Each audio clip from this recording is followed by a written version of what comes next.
Olá, boa tarde. Vamos aos destaques do Portal da Assembleia de hoje. Prática de crimes cibernéticos cresce no Maranhão. O aumento do número de eleitores jovens no estado. Reportagem trata sobre o bicentenário da independência do Brasil. E veja também, projeto social promove torneio na Fundação da Criança e do Adolescente. O portal está começando.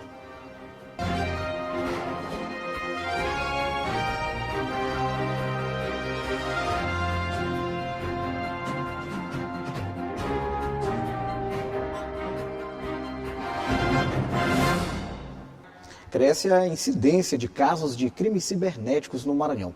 Muitas vezes, essa prática é facilitada por conta dos descuidos ou da falta de informação de quem opera na internet. Vendas ilegais, pornografia infantil, extorsão. Crimes que geram graves problemas e muitos prejuízos para pessoas trabalhadoras. Com a popularização da internet e das redes sociais, cresceu o aumento das atividades online. E com elas, os crimes virtuais também se tornaram mais frequentes. Os danos podem ir da extorsão de recursos financeiros a danos na reputação das vítimas. O delegado da Delegacia de Combate a Crimes Tecnológicos observa que a prática vem crescendo no estado. Infelizmente, a gente observa que é uma crescente, esse tipo de crime, acredito também que os criminosos despertaram para essa prática delitiva, uma vez que tem uma rentabilidade maior para eles se expõem menos, geralmente, inclusive, por exemplo, os criminosos que praticam esses crimes em vítimas aqui no Maranhão estão em outros estados da federação, ou seja, o criminoso lá do Goiás, por exemplo, sentado lá na casa dele, através da rede mundial de computadores, de 1, 2, 3 celulares, aplica golpes em pessoas aqui no Maranhão. Então é muito mais cômodo para o criminoso esse tipo de crime, além da rentabilidade. E as pessoas, acho que o combate desse tipo de crime, a melhor ferramenta é a prevenção. Os crimes mais comuns são roubo de dados financeiros, venda de itens ilegais na internet, pornografia infantil, invasão de computadores e extorsão cibernética. O delegado explica o que deve ser feito ao se notar que caiu em um golpe virtual. Informar que aquela conta é objeto de crime, está sendo utilizada para a prática de crime. A partir daí, a pessoa depois a vítima vai fazer um requerimento para o banco para pedir que o valor seja estornado e o banco tem um prazo de 7 dias para estornar esse valor para a conta da pessoa. Fora isso, fazer o registro do BO, lembrando que esse tipo de crime, ele precisa que a vítima compareça e represente para que a polícia possa iniciar as investigações. Então tem que haver a representação. Então é importante registrar o BO, fazer a representação para que se possa apurar a prática desse crime também. Começou a ser emitida nesta terça-feira a nova Carteira Nacional de Identidade. Essa emissão deve acontecer inicialmente apenas no estado do Rio Grande do Sul. Em seguida, Acre, Minas Gerais, Goiás, Paraná e Distrito Federal também começam a liberar o novo documento aos cidadãos e cidadãs. O Maranhão, assim como os demais estados, ainda não tem previsão para a emissão da nova carteira. A nova identidade vem com um QR Code, um tipo de código que pode ser lido por dispositivos eletrônicos, o que promete garantir maior segurança e alguns benefícios. O novo registro geral vai ter validade de 10 anos para pessoas com idade até 60 anos. Para quem está acima dessa idade, a validade do documento permanece indeterminada. Este ano, o Brasil celebra o bicentenário da independência no próximo tradicional 7 de setembro. O conhecido Grito do Ipiranga, ocorrido há 200 anos, é o tema da reportagem produzida pela TV Assembleia que você acompanha a partir de agora. Em 2022 será comemorado o bicentenário da independência do Brasil. Professores e pesquisadores buscam evidenciar a relação entre história e política à luz das interpretações sobre o passado e as perspectivas para o futuro, sob a ótica da classe trabalhadora. Os debates acontecem nas universidades, com o objetivo de refletir sobre o passado histórico, as lutas, cultura e religiosidade maranhense, além das potencialidades do país. Você traduz uma reflexão sobre o passado, o atual momento que nós estamos vivendo e o futuro, tanto do Brasil como do Maranhão. Então, qual é a preocupação que nós estamos tendo aqui? A preocupação tem sido discutir aquilo que aconteceu, as possibilidades históricas que foram perdidas e as potencialidades que nós estamos tendo em relação ao Maranhão e ao Brasil hoje em dia.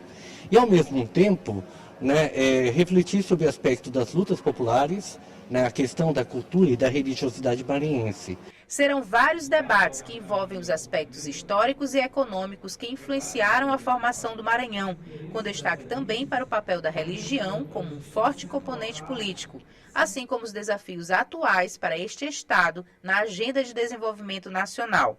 A Fundação Perseu Abramo destaca o tema, 200 anos depois, a luta do Brasil pela soberania nacional, pela integração latino-americana e por uma nova ordem mundial.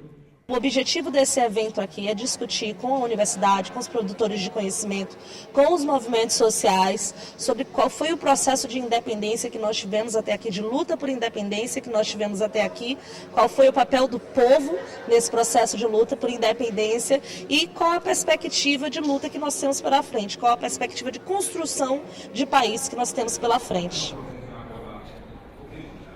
Veja no próximo bloco, cresce o número de eleitores jovens no Maranhão. Você vai ver ainda como foi o torneio de futsal da Fundação da Criança e do Adolescente. O intervalo é rápido, a gente volta já.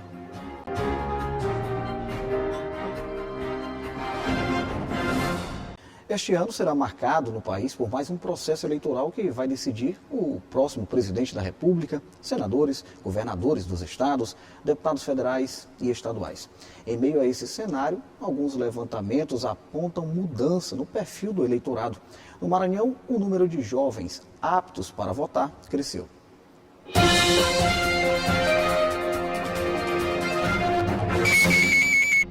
As mulheres permanecem sendo a maioria do eleitorado no Maranhão. Elas são 2.608.018 aptas a votarem. Isto equivale a 51,72%. Os homens são 2.434.747 eleitores, perfazendo 48,28% dos votantes. E ainda 234 eleitores não informaram o gênero. No total, temos 5.042.999 pessoas aptas a ir às urnas em 2 de outubro. O coordenador do Cadastro Eleitoral do TRE Maranhão detalhou os números. Até comparando eleições, a última eleição gerais, que foi em 2018, tivemos um aumento de aproximadamente 6% do eleitorado. Então, tivemos uma grande participação dos jovens, principalmente essa faixa etária de 16 a 17 anos, um aumento de quase 50% do eleitorado. A gente tinha média de 60 mil participando do processo, este ano são 131 mil eleitores e eleitoras nessa idade. E também a faixa de idade de 25 a 29 anos tem a nossa maior faixa etária de eleitores participando do processo. Então todo mundo procurou se regularizar para participar das eleições. No Maranhão, os jovens que irão votar pela primeira vez representam uma parcela significativa do eleitorado. E teve um grande crescimento deste perfil para a eleição de 2022. É o caso desta estudante. Eu tenho 18 anos e é a primeira vez que eu vou votar. E eu estou muito ansiosa para esse momento, porque é o momento em que eu vou estar colaborando para mudar a história do meu país. Segundo o Tribunal Superior Eleitoral, quase a totalidade dos eleitores jovens que vão votar em 2022 fez cadastro na Justiça Eleitoral nos 4 primeiros meses deste ano, graças às campanhas promovidas para conscientizar os jovens do seu direito. E a importância em fazer parte desse processo eleitoral foi destacada por este jovem. Eu tenho 18 anos e já tirei meu título de eleitor. Estou ansioso por esse momento, pois eu quero que, com o meu voto, eu possa fazer a diferença lá na frente. No Maranhão, haverá votação nos 217 municípios distribuídos da seguinte forma: 19.485 sessões eleitorais, sendo 8.045 acessíveis, 5.854 locais de votação, e isso em 105 zonas eleitorais.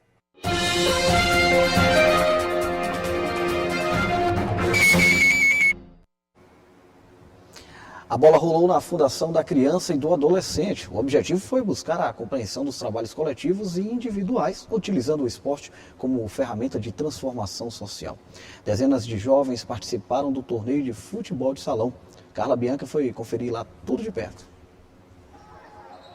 A Fundação da Criança e do Adolescente promoveu o primeiro torneio intercentros de futsal com o objetivo de garantir o direito ao esporte e promover a integração desses adolescentes. Nós, desde o ano passado, nós temos promovido esses momentos com os nossos adolescentes. E a gente tem percebido o efeito disso no cumprimento da medida. Eles conseguem compreender o processo de trabalho coletivo, individual e ressignificar a partir do esporte, tendo outras experiências e possibilidades. E isso a gente tem conseguido bastante no nosso trabalho. O primeiro torneio Intercentros de Futsal da FUNAC reúne 64 adolescentes que têm a oportunidade de utilizar o esporte como instrumento de transformação social. O professor de Educação Física e técnico do time garante que o resultado de eventos de ressocialização como este é visto na prática, no retorno ao dia a dia,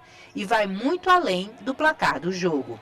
Então, quando a gente promove eventos como esses, quando a gente retorna para dentro das unidades, a gente consegue fazer uma variação maior de modalidades, juntar grupos que antes não se juntavam, e já consegue ter perspectivas de vida, não só no esporte, mas em outros tantos projetos, porque como o esporte é uma das atividades que eles têm grande afeição, então eles melhoram no esporte e isso abre portas para outros tipos de atividades também, profissionalização, escolarização, dentre outros, porque eles sabem que se eles não estiverem bem no dia a dia, em todos os setores, em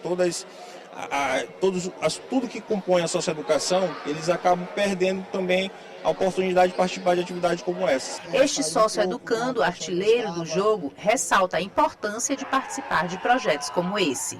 É uma coisa muito importante para mim, porque isso aí ajuda nós em muitas coisas. E isso aqui é um evento muito beneficioso, beneficente para nós.